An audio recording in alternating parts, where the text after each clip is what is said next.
Kumusta mga kaboxing? This is Boy Kalawang TV. So ayun nga po dito sa inilabas na report mga idol ng World Boxing News.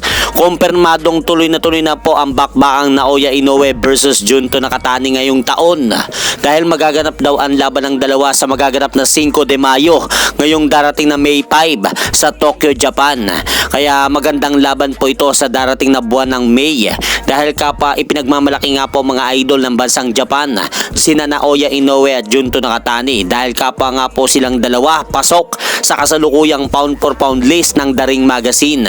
Kaya sa magaganap na laban ng dalawa, history po ang mangyayaring laban na ito nila Naoya Inoue at Junto Nakatani. Dahil bukod sa wala pa pong bahid ang mga record nito ng talo, ay kapwa po silang dalawa nasa kanila pang prime o kalakasan. Dahil kung titignan po natin sa boxing stats, may edad pa lang po si Naoya Inoue na 32 anyos, habang si Junto Nakatani naman po mga idol ay may edad pa lamang po itong 28 anyos. Kaya kung sakaling maganap na po sa buwan ng May ang laban ng dalawa, ay paniguradong blockbuster po ang mangyayaring laban na ito sa bansang Japan. At sa bilang balita naman po mga idol, sa darating na January 31, dedepensahan ni WBO and The Ring Junior Welterweight Champion The Takeover Teofimo Lopez ang kanyang mga titulo laban dito kay Shakur Stevenson. At gaganapin nga po ang laban ng dalawa sa Madison Square Garden, New York City.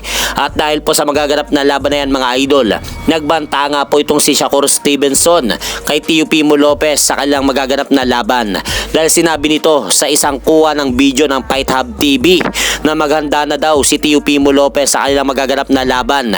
Dahil mahigit 3 linggo na lang ay magaganap na ang kanilang bakbakan sa ibabaw ng ring. At ipinapangako daw ni Shakur Stevenson mga idol na talagang pinagandaan daw niya ang magaganap na laban nila ni Teofimo Lopez.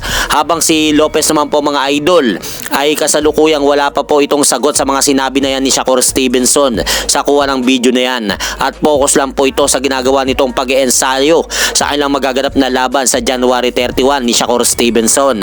At hanggang dito na lang po muna ang aking update sa mga ganapan sa mundo ng boxing. At syempre mga idol, huwag nyo rin pong kalimutan pakisuportahan nyo naman po muna ang ating munting channel. Maraming salamat po.